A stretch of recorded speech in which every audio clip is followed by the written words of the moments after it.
Welcome back to the City Current Show. I'm your host, Jeremy Park. We're always honored to bring you inspiring stories of individuals and organizations making a difference and powering the good. And we also love talking about education and giving you the inside scoop. We're here with the CEO of Memphis Education Fund, our good friend, Terence Patterson. Terence, how are you doing? I'm doing good, Jeremy. Hey, good to see you. Always good to be on the show.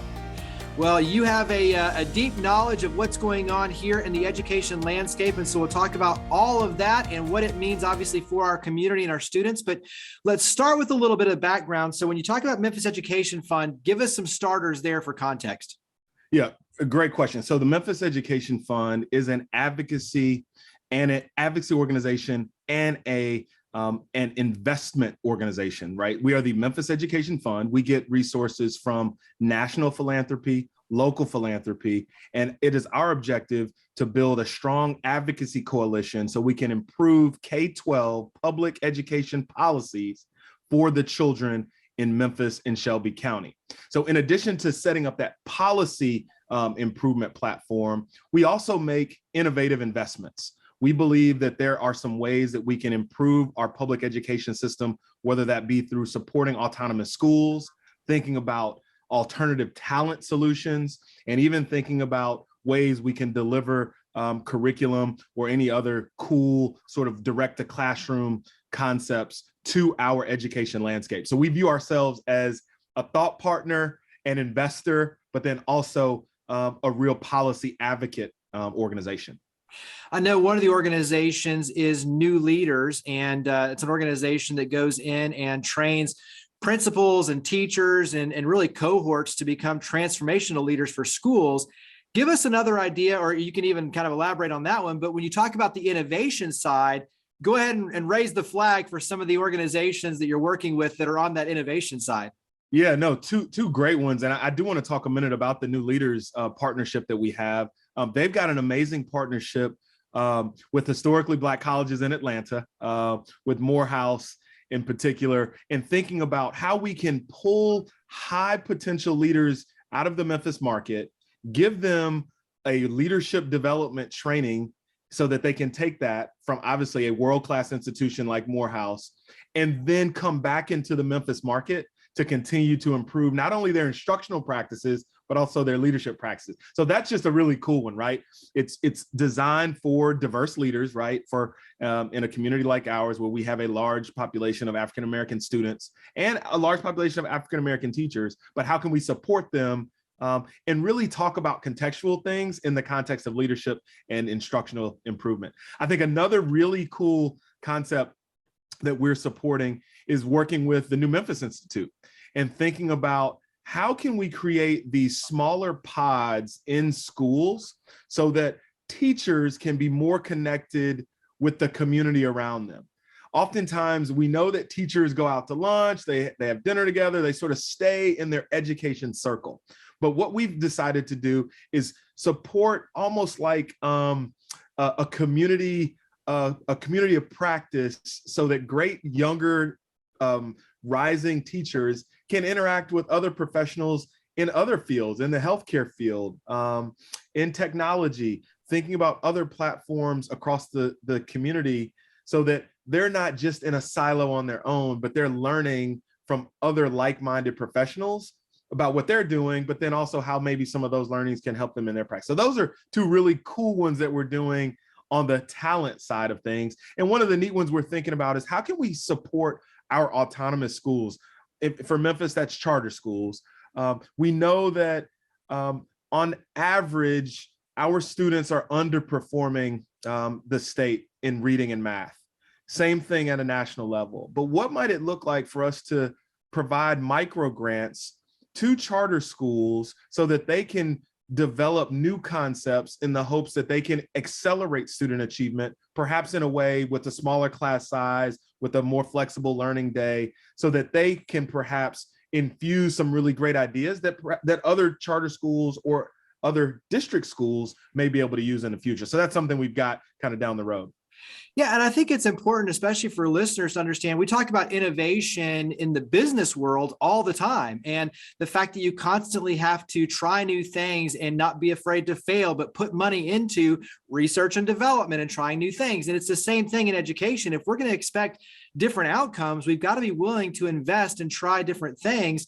And I love the fact that that's what you're laser focused on, is let's try new things. And even back to the new Memphis one, when you look at the stickiness, why people will stay in a community, it's about relationships, and you're allowing them to get outside of the walls of their school and build relationships with others that make them feel like there's an ownership in the community that ultimately is going to lead to not only the teacher development in terms of professional and personal development and those opportunities, kind of looking outside with different industries, but ultimately the retention for our community, which is powerful for the students as well. So I think, big context in terms of what you're doing, it really is important and powerful.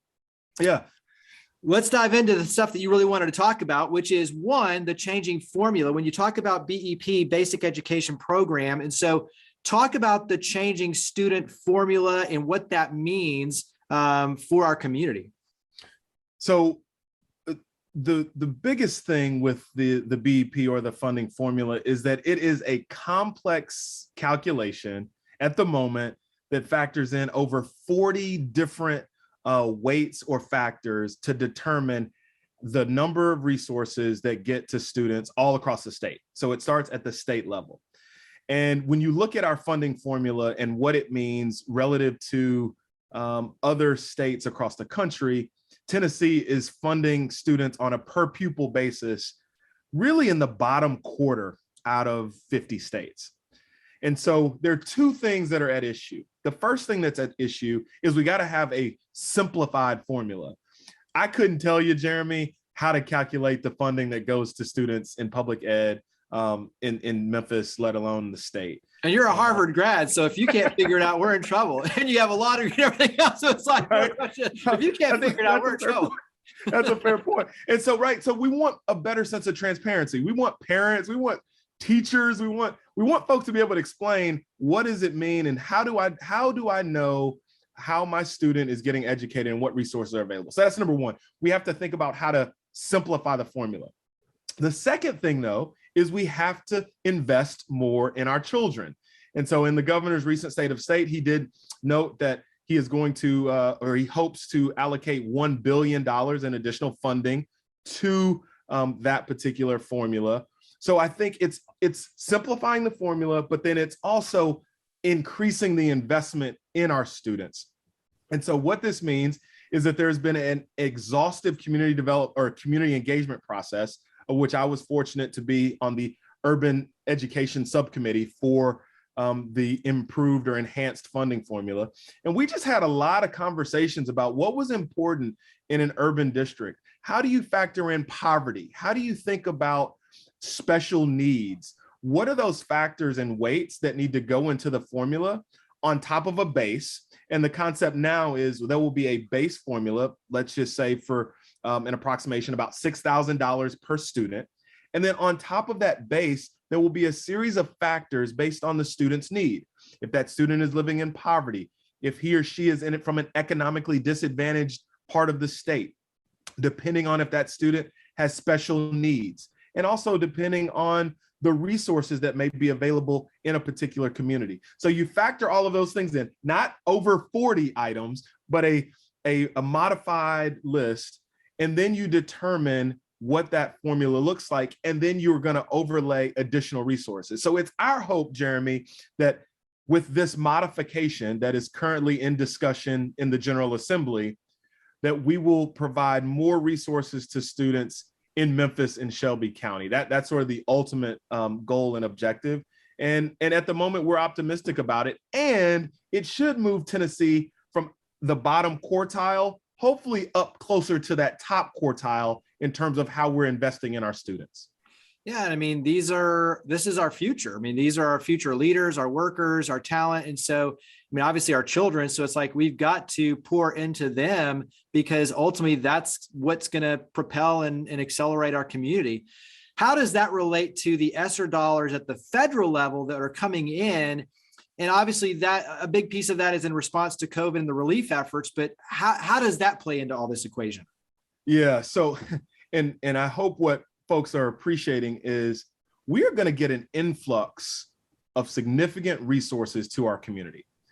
Obviously, we're hoping that that base formula is enhanced, but we also are seeing over 800 or nearly $800 million coming to Memphis and Shelby County in the context of the ESSER funding. So that ESSER funding block was really created as a response to COVID-19, as you suggested, in the context of the pandemic, to curb learning loss and really provide an infusion of capital from the federal level so that schools and school districts can improve, obviously, education delivery. They can also think about those factors around the student, whether that be facilities, whether that be any other types of resources to support learning, and then also thinking about talent solutions. So when we think about this $800 million, districts across the state have a series of requirements they have to meet.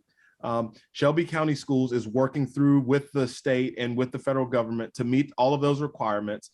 But the key is not just using that $800 million as one-time money to sort of patch up holes or gaps, but also use those resources as an opportunity to, again, put things in place that you can create a long-term sustainability pattern for, so that if we do want a second adult in the classroom, for example, which is a concept that Shelby County Schools is deploying, what might that look like? Obviously, over the 3-year runway that these $800 million in ESSER resources are available, but also start to create the sustainability plan so that this can be a part of everyday life for our students. A second big piece is how they're using technology. We now are a district that is one-to-one in terms of devices. Every student has access to a tablet or a computer.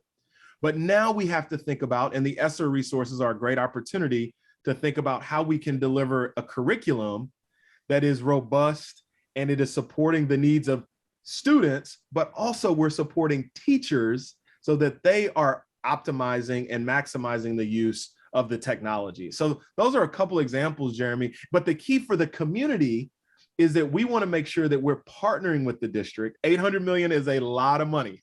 It doesn't come to Memphis and Shelby County very often. And so we want to make sure that we're sitting with the district on a regular basis, understanding how they're deploying these resources, and also thinking about what partnership looks like, because there may be opportunities for community partners, for corporations to work with the district to help leverage some of that $800 million.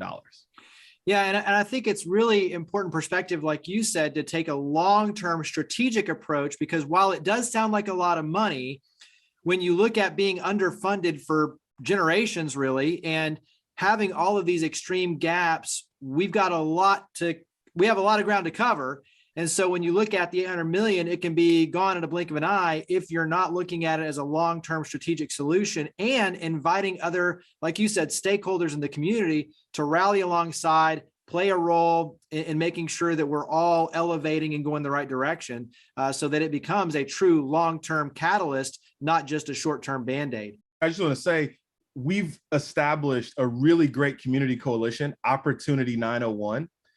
You can learn more about us at opportunity901.org or Opportunity 901, and that's not the number 901. So you can see how we're working with the district, and we have regular meetings. We engage the district. We give our feedback. The district provides a very transparent set of metrics and targets that they're meeting. So I did want to highlight that we do have a strong community partnership and advocacy coalition that is working with the district on these ESSER resources. That's awesome. Yeah. And the district leadership is amazing in terms of, like you said, being transparent and wanting to work together. And so I think all in all, some really amazing things that people need to be aware of in terms of what's going on. Talk about the changing landscape with the charter schools. You kind of alluded to it on the innovation side, but what does that mean for our community? Yeah, look, choice is important for any community, for any family. And we also know that choice also, it spurs competition. It ensures that everyone is on top of their game. And we need to be thinking about this in a context of competing for the brains of our kids, right? So that we can educate them better. So, our charter landscape grew very, very fast. over the last decade or so. And I think what we're seeing now is there is a slower growth of new schools coming to market. And there's a focus on how can we support these existing schools, again, with some of the programs and resources and collaboration amongst themselves, but also with district and national partners so that we can improve the practice. But I think the really important point for our charter sector is we added a significant number, especially in the context of the Achievement School District. We saw that there are many of those schools that had great successes and are transitioning back to Shelby County schools. There are still some that need a lot of work. But the great thing is that we have a series of charter schools that are run and led by community-based leaders. They're providing a diversity of options. We have an amazing Montessori school in North Memphis in the Fraser community. We also have significant college preparatory charter schools, but then we also have charter schools that are focused on whole child development. And so what's important is that we continue to think about what it means to have a high quality option in every neighborhood. And the reason why it's so important, Jeremy, is because we don't want to have parents driving, you hear stories all the time, 15, 20 miles, or having to take 2 buses to make sure their child is getting to a great school. We want to make sure that we're pushing our charter sector and really all of our public schools to get better and improve so that ultimately, when you think about reimagining 901, this is a big focus of the district, what it means is that every child has access to a great school in his or her neighborhood. And that's really the thing we're supporting and pushing and working closely with the district and our charter partners on. Yeah. Well, this is one of those where we'll definitely have to continue having you back on often because there's so much to unpack. There's so much to talk about. But since we're out of time, go ahead and wrap up on your end with just where can we go to carry this conversation forward? So mention websites. Where would you direct everyone to learn, obviously, about Memphis Education Fund, but also to some of the different resources and opportunities to plug in? Yeah, I think there's 2 great resources. One is opportunity901.com that I mentioned earlier, where you can learn about our partnership and working closely with the district on the ESSER work, but then also thinking about this funding formula and making sure that we're improving that formula. And then you can also visit our website, memphiseducationfund.org, to learn more about our great work and how you can partner with us as well. Jeremy, thanks for having me on. Yeah, absolutely. Always a pleasure. And thank you for everything you do in our community, Terrence. Thanks for coming on the show. Okay, take care.